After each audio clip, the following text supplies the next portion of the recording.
Rabbil Alamin. Wassalatu wassalamu ala asyrafil mursalin Sayyidina Maulana Muhammad wa ala alihi wa sahbihi ajma'in. Asyhadu an la ilaha illallah wahdahu la syarika lah, lahul mulku wa lahul hamd, yuhyi wa yumiitu wa huwa ala kulli syai'in qadir. Asyhadu anna sayyidina Muhammadan abduhu wa rasuluh. Allahumma salli wa sallim wa barik alaihi wa alihi wa ashabihi wa man tabi'ahum bi ihsan ila yaumiddin wa alaina ma'ahum bi rahmatika ya arhamar rahimin. Para jemaah yang dimuliakan Allah, uhibbukum jami'an fillah. Saya mencintai kalian semua karena Allah. Semoga Allah senantiasa mempertemukan kita di dunia dalam taat dan di akhirat di surga Allah Subhanahu wa taala. Senang sekali di pagi hari ini bisa memandang wajah-wajah penghuni surga Allah. Wajah-wajah yang bercahaya, cahaya matahari.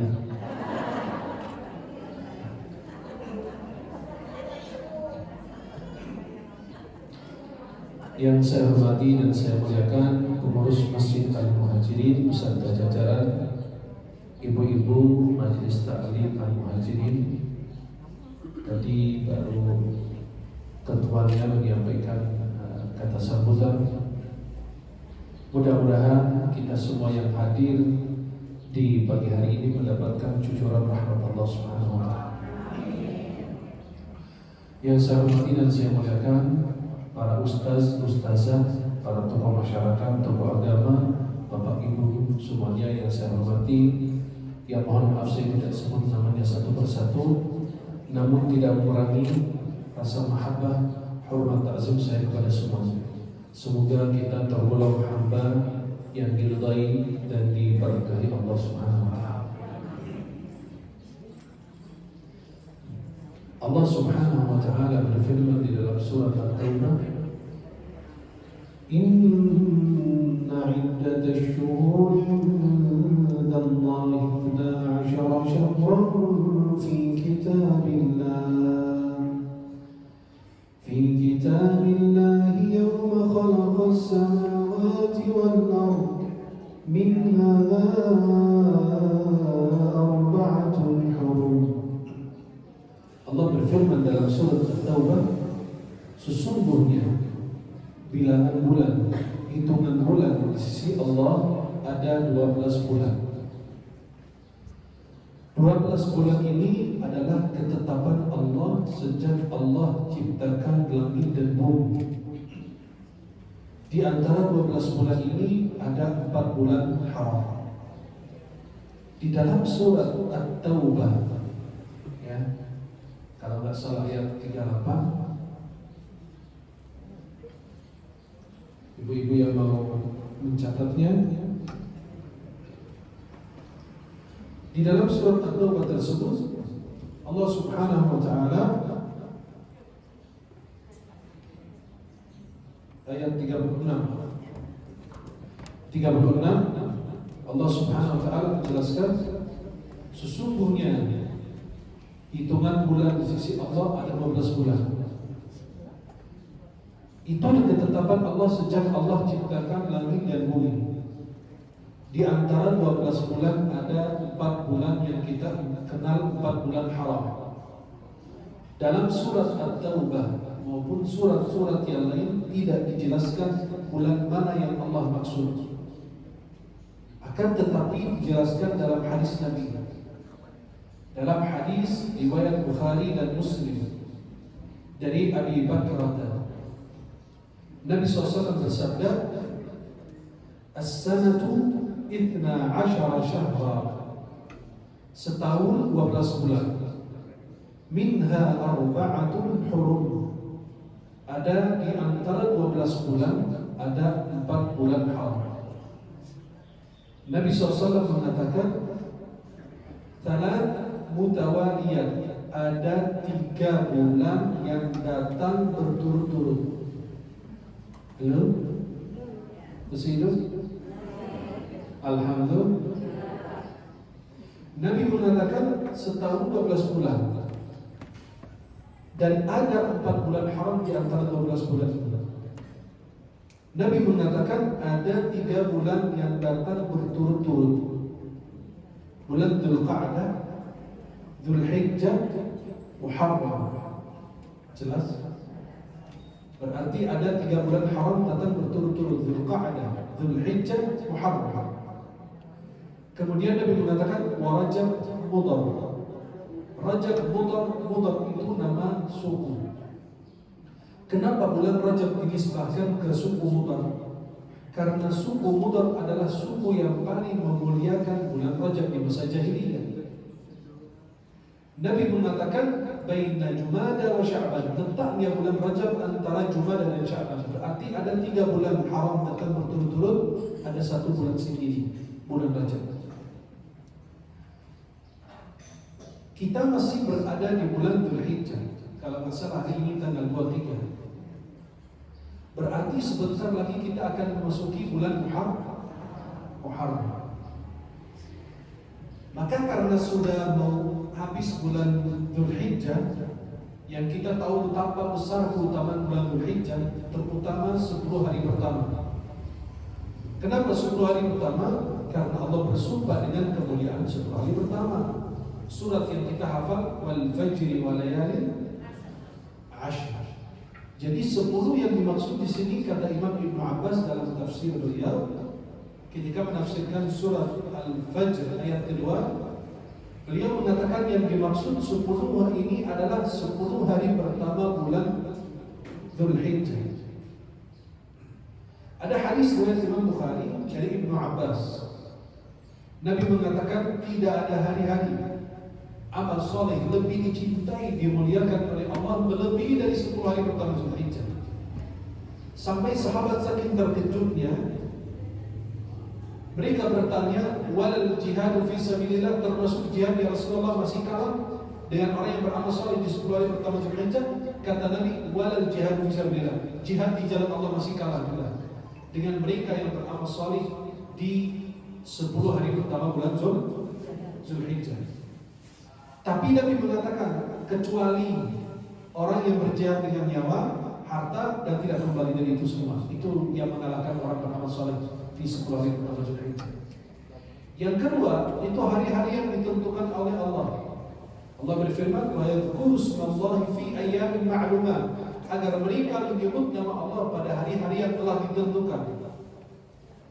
Kemudian keutamaan bulan Dzulhijjah, terutama 10 hari pertama, karena di dalamnya ada tanggal 9 Dzulhijjah. Kita kenal hari Arafah. Hari Arafah itu puasanya Allah ampuni 2 tahun. Setahun yang lalu dan setahun yang akan datang. Beda dengan puasa Muharram, nanti kita bahas. Puasa Muharram dapat ampunan cuma 1 tahun. Kalau puasa Arafah dapat ampunan berapa tahun? Setahun yang lalu dan setahun yang akan. Yang diampuni apa? Dosa kecil, bukan dosa besar. Karena dosa besar perlu taubat. Jelas? Kemudian Allah Subhanahu wa Ta'ala memuliakan hari Arafah karena tanggal 9 Dzulhijjah itu paling banyak Allah membebaskan hamba dari api neraka jahanam. Anggaplah 1 juta orang lagi wukuf di Arafah, lagi haji. Kalau tahun ini 800-an, nggak sampai 1 juta. Padahal target Saudi 1 juta. Tapi Allah berkehendak kita di Indonesia juga kepotong banyak ya. Nah, jadi kita yang bukan dari sana. Allah. Jadi kalau 1 juta orang wukuf di Arafah, mereka dibebaskan dari api neraka jahanam, berarti hari yang paling mulia di sisi Allah hari Arafah, karena paling banyak Allah membebaskan hamba dari api neraka jahanam. Walaupun kita tahu di bulan Ramadan Allah membebaskan banyak hamba dari api neraka jahanam setiap kita berbuka puasa, tapi tidak mungkin semua orang diampuni, karena ada orang yang puasa beneran, ada yang puasa bohongan, ada yang puasa cuma menahan lapar dan haus, ada yang tidak sholat dan lain sebagainya. Maka berbeda dengan mereka yang ada di padang Arafah. Allah banggakan mereka, datang dari seluruh penjuru dunia, meninggalkan keluarga, orang yang dia cintai. Mereka wukuf di Arafah, lalu subhanallah, mereka semua dibebaskan dari api neraka jahanam. Mudah-mudahan ibu-ibu dan jemaah semua bisa merasakan wukuf di Arafah. Dan itu nikmat yang tidak ada tandingannya. Kalau kita lagi jalan gitu di padang Arafah, dikasih payung, dikasih minuman, terus kita berteduh di tempat, masing-masing orang sibuk dengan dirinya. Tapi waktu saya lagi haji, unik, ada jamaah haji Indonesia, ibu-ibu lagi nongkrong di depan tenda. Kata ibu-ibu apa? Coba kalau ada sambal di sini. Enak banget ya. Lah, orang Arab yang suka pedas. Iya, tapi waktunya bukan waktu carain makanan, waktu minta ampunan. Ini enggak bilang, coba kalau ada sambal. Kata ibu yang satu lagi, coba kalau campur jengkol. Enak banget ya. Astagfirullah. Orang lagi berdoa, tapi kehabisan waktu di hari Arafah. Ini lagi bahas sambal, lagi bahas jengkol. Astagfirullah. Ternyata di padang Arafah jengkol masuk juga ya. Subhanallah. Kemudian ada hari yang mulia di sisi Allah adalah hari tanggal 10 Dzulhijjah. Kita menyembelih kurban. Ya, kita menyembelih kurban. Dan disembelih kurban itu harus sholat. Kalau ada jamaah menyembelih kurban sebelum sholat, itu bukan kurban, itu sedekah daging. Atau ada satu perusahaan menyumbang satu sapi kepada Masjid Al-Muhajirin, tapi patungan dari seluruh karyawan, itu bukan kurban, itu sedekah daging. Karena kurban maksimal patungan orang untuk yang sapi, onta, dan kerbau maksimal 7 orang. Kalau lebih dari itu berarti itu bukan kurban, sedekah daging. Seperti anak kita di sekolah, patungan uang beli satu kambing, itu namanya sedekah daging. Dapat pahala sedekah, tapi pahala sedekah daging doang, tidak termasuk kategori kurban. Kemudian di bulan Dzulhijjah ini banyak amal soleh yang dianjurkan. Dan kenapa bulan Dzulhijjah itu 10 hari pertama paling dimuliakan di sisi Allah? Karena di dalamnya ada sholat, ada puasa, ada zakat. Ada yang bayar zakatnya di bulan Dzulhijjah sesuai dengan waktu dia dari Dzulhijjah ke Dzulhijjah, dari Ramadan ke Ramadan, tergantung orang putarnya 1 tahun. Nggak harus di bulan Ramadan. Kemudian ada umrah, ada haji. Itu nggak ada di waktu-waktu yang lain. Inti ibadah kita berkumpul semua di awal bulan Dzulhijjah, khususnya di 10 hari pertama. Amalan yang dianjurkan di bulan Dzulhijjah terutama 10 hari pertama adalah umrah, haji, meningkatkan kualitas sholat kita, sholat qabliyah, ba'diyah, sholat sunnah dan lain. Kemudian yang keempat adalah dengan kita berpuasa. Puasa itu ada 2 riwayat.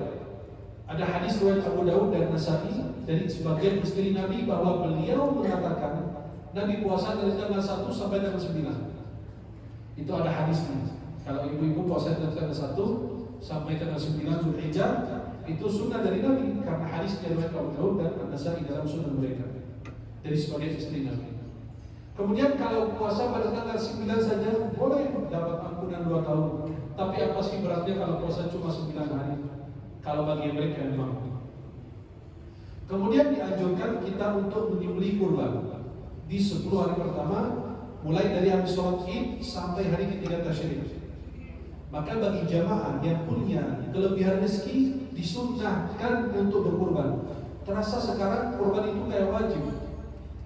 Sampai orang yang bersulit diri sendiri untuk berkurban. Nggak enak masa nggak berkurban tahun ini. Itu kan sunnah muakkad. Bagi mereka yang mampu, itu sepakat ulama, mayoritas ulama mazhab Syafi'i, kemudian Hambali, dan masyhur dalam mazhab Maliki, itu hukumnya adalah sunnah muakkad. Kalau mazhab Hanafi, bagi yang mampu hukumnya adalah wajib, mazhab Hanafi. Dan kita menyembelih kurban itu kita disunahkan menyaksikannya sendiri, atau kita melaksanakan menyembelih sendiri. Tapi jika tidak mampu diwakili orang lain boleh.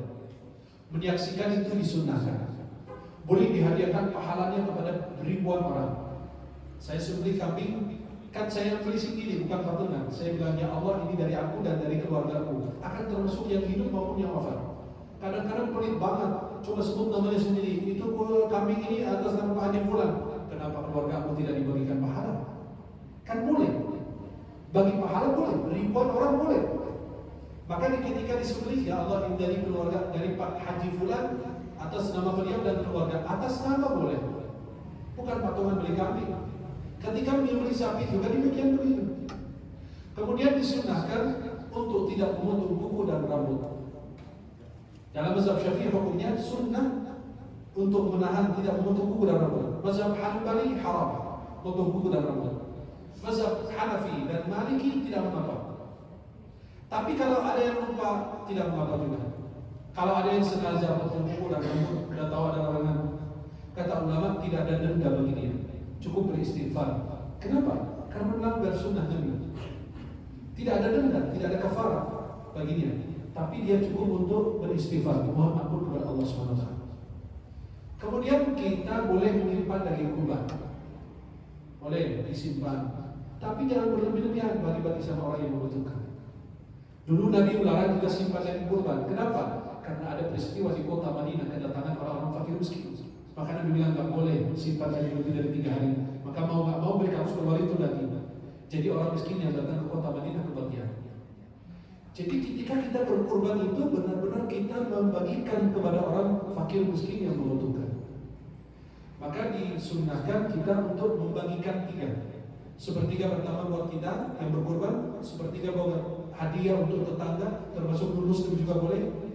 Hadiah ketiga, sepertiga ketiga itu untuk fakir miskin. Ada yang bilang enggak, aku nggak mau makan daging kurban, aku mau hadiahkan, bebas, itu terserah. Tapi jangan makan semua.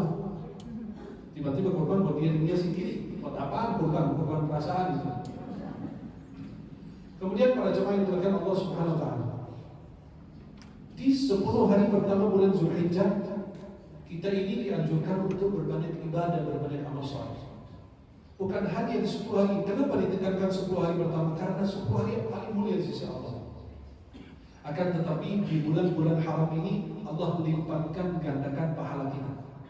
Maka Allah melarang berbagai macam bentuk kezaliman. Di bulan haram ini, sebelum Islam masuk, sebelum Nabi diutus, bulan-bulan 4 bulan haram yang saya sebut Dzulqa'dah, Dzulhijjah, Muharram, Rajab, itu 4 bulan dimuliakan dari sejak dahulu, bukan dari Islam diutusnya Nabi Muhammad, bukan, sejak dahulu dimuliakan, diagungkan. Maka para jemaah yang dimuliakan Allah Subhanahu Wa Taala, kita sekarang berada di bulan Dzulhijjah, masih kita berada di bulan haram, dan sebentar lagi akan memasuki bulan haram lagi. Tapi bulan yang akan datang ini berbeda. Berbeda apa? Ada sebagian hal-hal di dalam bulan Muharram ini yang berbeda. Muharram ini kita kenal dalam kalender Hijriah itu apa? Awal tahun baru Hijriah kan? Hijriah itu artinya apa? Hijrah. Hijrah apa? Hijrah Nabi Muhammad dari Makkah ke? Siapa yang bilang Madinah? Siapa yang ngerjain kalian bilang Madinah? Kota Madinah sebelum Nabi datang namanya Yasrib. Yasrib. Ya, Rabba. Gak ada yang kenal Madinah dulu.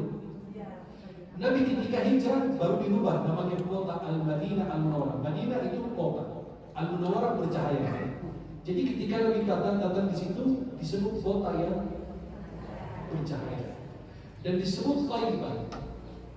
Thaibah itu tanah yang subur, tanah yang baik.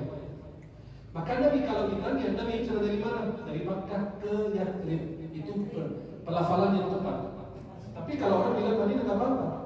Cuma hanya beda pelafalan. Karena Nabi nggak hijrah ke Madinah, Nabi hijrah ke Yathrib yang dirubah menjadi Al-Madinah Al-Munawwarah. Saya mau bertanya, memang Nabi hijrah di bulan Muharram? Tidak. Tidak ada kaitan hijrah dengan bulan Muharram.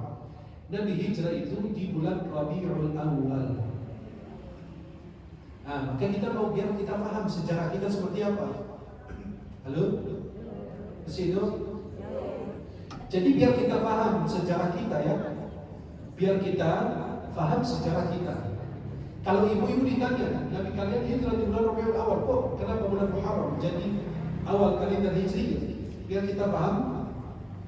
Nabi hijrah di bulan Rabiul Awal. Tapi kenapa bulan Muharram jadi kalender Hijriah?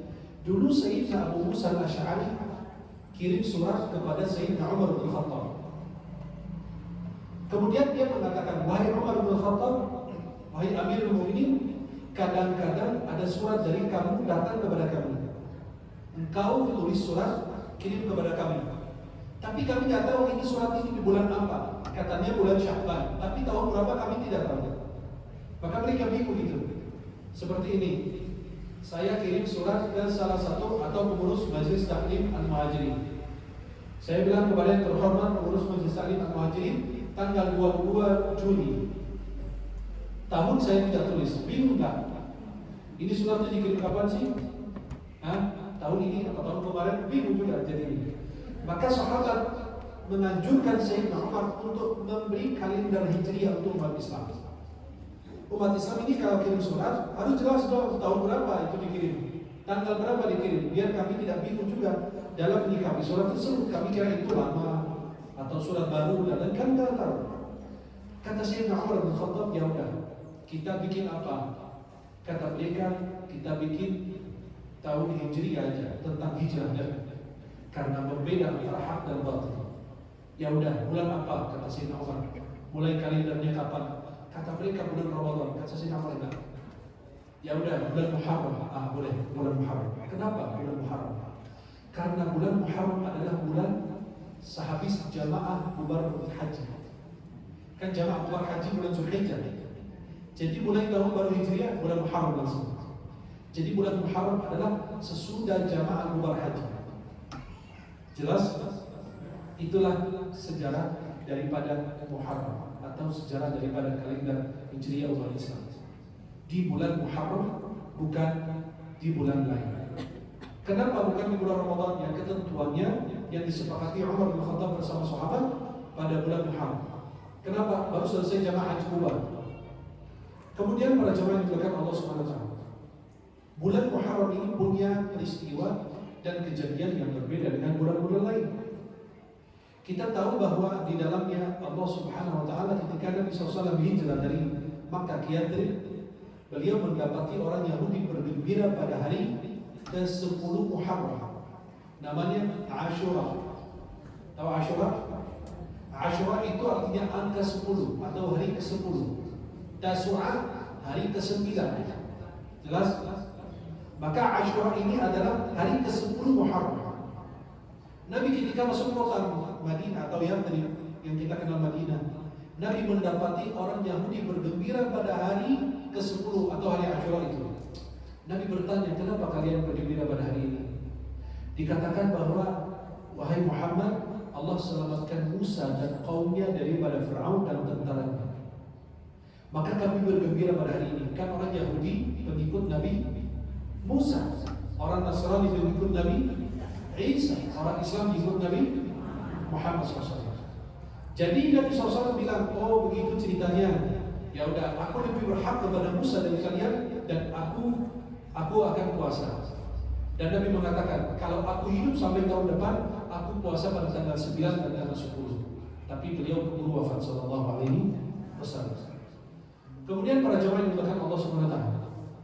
Berarti ada kejadian Allah selamatkan Nabi Musa dan kaumnya daripada Fir'aun dan tentara di bulan Muharram. Kemudian kapalnya Nabi Nuh berlabuh di atas bukit Judi. Bukan Judi ya, Judi itu bukit di Irak. Itu berlabuh kapalnya Nabi Nuh di atas bukit tersebut di bulan Muharram.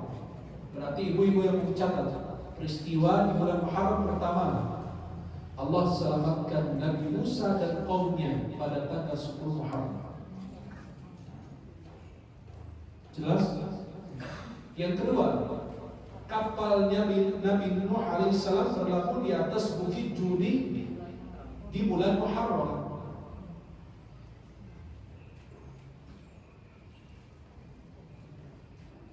Yang ketiga,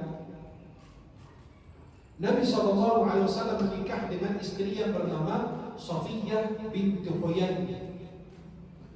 Safiyah binti Huyay ibn Akhtab, istri Nabi. Beliau menikahinya di bulan Muharram tahun 6 Hijriah. Ya, Safiyah binti Huyay. Harus hafal nama istri Nabi. Bagaimana mau minta syafaat Nabi, nama istri Nabi aja nggak hafal. Kayak ibu-ibu saya nanya, nama istri Nabi siapa? Siti Khadijah, ya. Siti Badriyah, Siti Badriyah. Siti Badriyah jadi istri Nabi. Astagfirullah.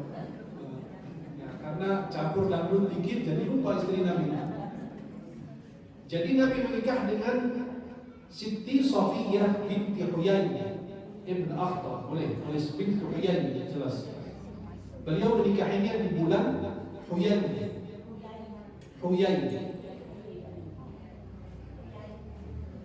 Gak ada papan tulis nih, udah kayak di kelas.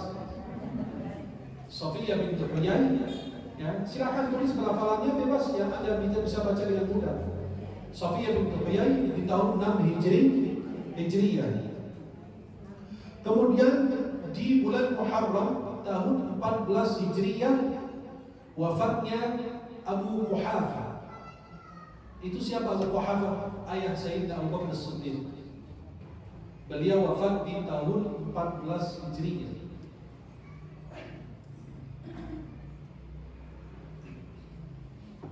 Kemudian di bulan Muharram juga di tahun 16 Hijriyah wafat istri Nabi yang kita kenal, Maria Al-Qibtiyah. Ada yang pernah diperdebatkan apakah Maria Al-Qibtiyah ini istri Nabi atau bukan? Sebenarnya bukan termasuk istri Nabi, beliau adalah hamba sahaya Rasulullah yang digauli oleh Rasulullah, kemudian dikaruniai anak Ibrahim yang meninggal pada masa mudanya, masih bayi meninggal dunia. Maria Al-Qibtiyah ini dari Mesir. Beliau ini wafat bulan Muharram tahun 16 Hijriah. Maria Al-Qibtiyah ini wanita yang cantik. Qibtiyah itu artinya dari Mesir. Beliau dulu Nabi SAW kirim surat kepada Raja Mesir namanya Al-Muqawqis. Dia kirim surat bersama sahabat namanya Hatib ibn Abi Balta'ah, ajak Raja Mesir itu masuk Islam. Raja Mesir tidak mau masuk Islam, tapi dia membalas dengan hormat. Beda dengan raja lain yang merobek surat Nabi SAW, pesan dari Rasulullah. Akhirnya Nabi sumpahin dia, semoga Allah merobek kerajaannya. Benar, hancur kerajaannya. Jadi Raja Mesir itu tidak mau masuk Islam, tapi dia tidak membalas dengan jahat atau balasan yang buruk, tidak. Malah dia kirim hadiah-hadiah ke Nabi. Dia kirim madu, dia kirim keledai, dia kirim badal. Kemudian dia kirim 2 wanita. Yang pertama namanya Maria Qibtiyah, yang kedua namanya Sirin. Itu adik kakak. Maria dan Sirin adik kakak. Sirin, ya. Nabi SAW mengambil Maria untuk dirinya. Nabi menggaulinya sebagai hamba sahaya Rasulullah, kemudian dikaruniai nama anaknya Ibrahim. Istri Nabi SAW ini biasa kita tahu semua rumah-rumah istri Nabi ada di sekitar Masjid Nabawi. Tahu Masjid Nabawi? Di samping-samping sekarang makam Rasulullah itu kamar Sayyidah Aisyah. Sebelahnya ada kamar-kamar istri yang lain. Nabi nggak punya rumah kayak kita, ada dapurnya, ada kamar tidurnya, ada kamar tamunya, ada kamar anak, ada kamar membantu. Itu nggak ada. Maka surat disebut dalam Al-Quran surat Al-Hujurat. Surat Al-Hujurat itu apa? Kamar-kamar. Karena Nabi itu cuma punya kamar, nggak kayak kita. Ini kita termasuk ke mewah. Jadi Nabi SAW istrinya semua di samping Masjid Nabawi, kecuali Maria ada di ujung kota Madinah. Akhirnya Nabi harus menggauli Maria, dikaruniai anak namanya Ibrahim, meninggal pada masa muda. Karena Nabi punya Abdullah Al-Qasim Ibrahim. Abdullah Al-Qasim dari Siti Khadijah, Ibrahim dari Siti Maria. Tapi walaupun dia bukan istri Nabi, tetap dia nggak boleh menikah sesudah Nabi. Dia sesudah Nabi wafat, dia merdeka, tapi dia tidak boleh menikah dengan orang lain karena beliau bekas daripada Rasulullah SAW. Begitu hukum ini berlaku bagi istri-istri Nabi. Kenapa istri Nabi tidak boleh menikah lagi? Istri Nabi tidak boleh menikah lagi sesudah wafat Nabi karena apa? Karena kalau wanita menikah suami kedua atau suami ketiga, dia bersama suami terakhirnya di surga. Jadi kalau istri Nabi menikah lagi, berarti dia bukan sama Nabi di surga dong, sama suami terakhirnya. Jadi karena sebuah kemuliaan bagi mereka, Allah kasih kesempatan istri-istri Nabi berkumpul bersama Nabi di dunia dan di surganya Allah nanti. Halo? Jadi biar kita paham sejarah dan peristiwa di bulan Muharram. Jangan cuma bulan Muharram, cuma bulan Haram dan bulan Hijrah, itu doang. Jadi istri Nabi atau Maria Al-Qibtiyah ini yang hamba cahaya Rasulullah meninggal di bulan Muharram tahun 16 Hijriyah. Dan pada saat beliau wafat 5 tahun sesudah wafat Nabi Muhammad. Pada saat beliau wafat di masa khilafah Sayyidina Umar bin Khattab. Pada saat Sayyidina Maria meninggal, Sayyidina Umar mengumpulkan orang untuk menyelamatkan jenazahnya. Dan Sayyidina Umar yang menyelamatkan jenazahnya, dan beliau dikubur di kuburan Baqi'. Tahu kuburan Baqi'? Baqi' itu ada di sebelah Masjid Nabawi.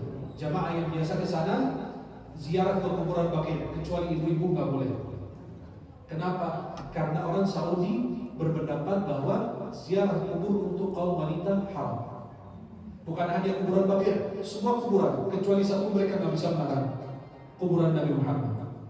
Mereka nggak berani karena Rasulullah. Tapi kuburan yang lain nggak ada wanita di Saudi ziarah kubur, nggak boleh.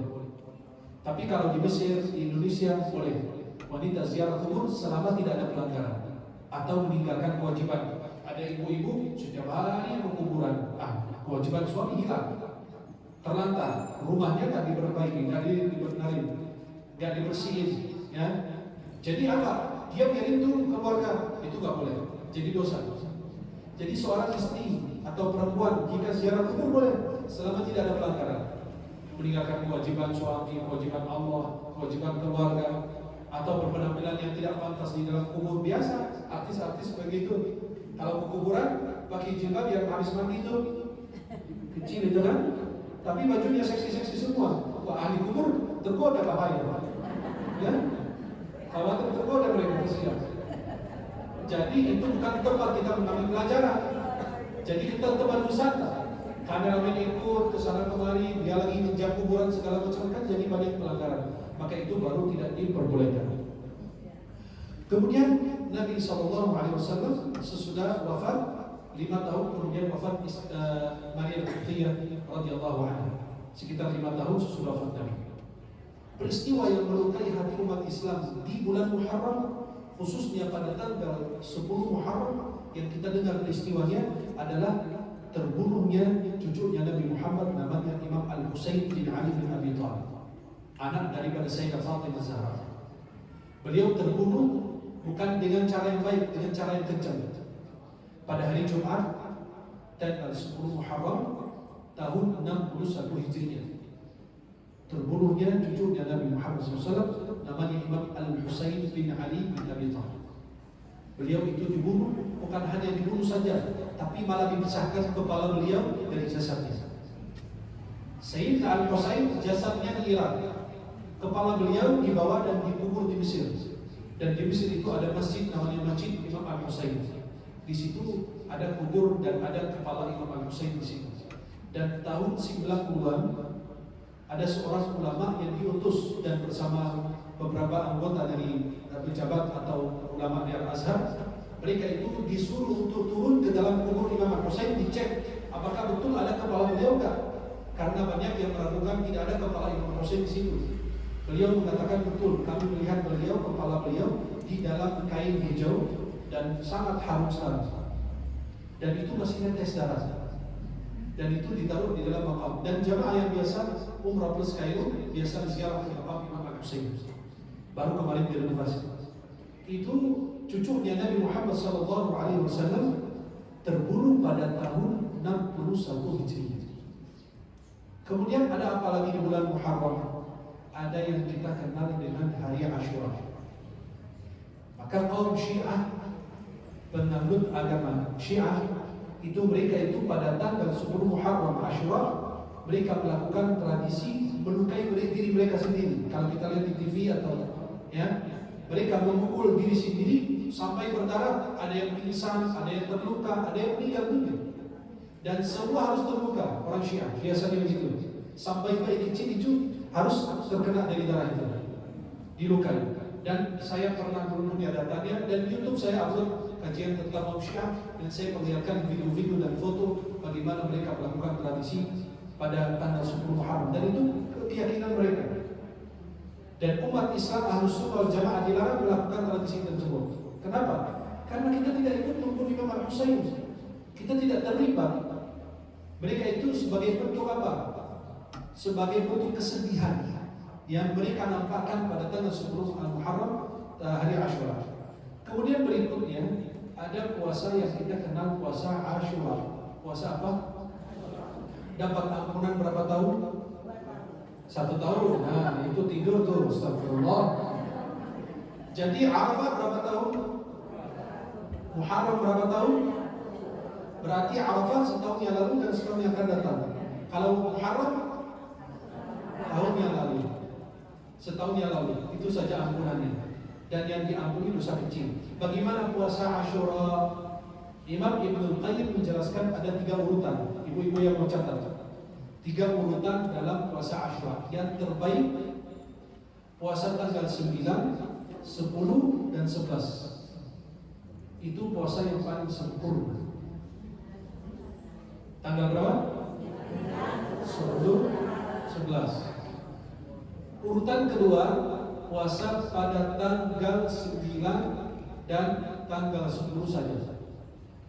Berarti urutan pertama 9, 10, 11. Urutan kedua 9 dan 10. Urutan ketiga, dan itu paling kecil, tanggal 10 saja. Ya. Berarti puasa Asyura itu ada berapa urutannya? 3. Yang pertama puasa tanggal, urutan kedua, urutan ketiga 10 saja. Itu hukumnya adalah sunnah. Dan dulu Nabi memerintahkan umatnya puasa Asyura, wajib puasa Asyura dulu. Tapi kata ulama, wajibnya dulu puasa Asyura sebelum Allah mewajibkan puasa Ramadan. Dulu puasa Ramadan belum ada, dan dulu puasa Asyura wajib. Ketika puasa Ramadan diwajibkan, puasa Asyura turun dari tingkatan wajib menjadi sunnah. Jelas? Maka bagi mereka yang tidak ada halangan dan sehat dan tidak ada masalah, silakan untuk puasa pada tanggal 10 Muharram atau yang kita kenal hari Asyura, karena kita mendapatkan ampunan 1 tahun yang lalu. Jadi kalau tahun yang akan datang kita nggak tahu, belum tentu hidup lagi. Jadi alhamdulillah diberikan kesempatan. Kemarin Arafah 2 tahun, tambah lagi dengan Asyura 1 tahun, itu luar biasa. Begitu luas rahmat Allah Subhanahu wa Ta'ala. Maka para jemaah yang dimuliakan Allah, mumpung kita masih berada di bulan-bulan haram, kita berbanyak amal saleh, berbanyak ibadah, puasa sunnah boleh. Tidak ada yang melarang kalian puasa di bulan haram. Bulan Zulqa'dah, Zulhijjah, Muharram dan Rajab, tidak boleh ada yang melarang puasa. Kenapa? Ada hadis dari Nabi SAW, riwayat Abu Dawud dalam sunnah beliau, Nabi bersabda, "Sum minal hurumi watruk." Puasa di bulan haram dan tinggalkan. Artinya apa? Karena tidak wajib. Puasa di bulan haram dan tinggalkan diulang Rasulullah SAW sampai 3 kali. Mudah-mudahan Allah Subhanahu Wa Taala senantiasa berikan keberkahan bagi kita semua, dan kita akan memasuki tahun baru Hijriah. Kita bersyukur kepada Allah masih diberikan kesehatan, keberkahan umur, dan mudah-mudahan kita bisa membekali diri kita dengan ilmu yang bermanfaat, dengan amal saleh. Bukan harus menjadi ustaz atau ustazah, tidak. Minimal buat diri kita, keluarga kita, dan orang-orang di sekitar kita. Mudah-mudahan Allah Subhanahu Wa Taala memperbaiki keadaan kita, hidup kita, dan mudah-mudahan insya Allah Subhanahu menjadi pelajaran bagi kita hijrah Rasulullah Muhammad SAW. Begitu besar perjuangan Nabi untuk menyampaikan agama kepada kita. Jangan sampai kita sia-siakan. Majelis taklim jangan disia-siakan, dan majelis taklim itu jangan cuma hanya baca Quran dan baca maulid begitu saja bubar. Jangan. Majelis taklim itu ditambahin ada tahsin, bacaan Al-Quran, ada sebagian itu setiap sekali ganti. Pertemuan ini ada bacaan Quran berbaiki, tahsin, tajwid. Pertemuan berikutnya tafsir Quran. Pertemuan berikutnya tentang fikih wanita, mulai dari al-taharah dan lain sebagainya. Jadi setiap kali kita datang ke majelis taklim, benar-benar kita telah membekali diri kita dengan ilmu yang bermanfaat. Semoga Allah meridai kita dan Allah pertemukan kita di dunia dalam taat dan di akhirat di surga Allah Subhanahu wa taala. Saya akan berikan kesempatan bagi jemaah yang mau bertanya seputar tema yang saya bahas tadi maupun yang lain, dipersilakan. Allah taala.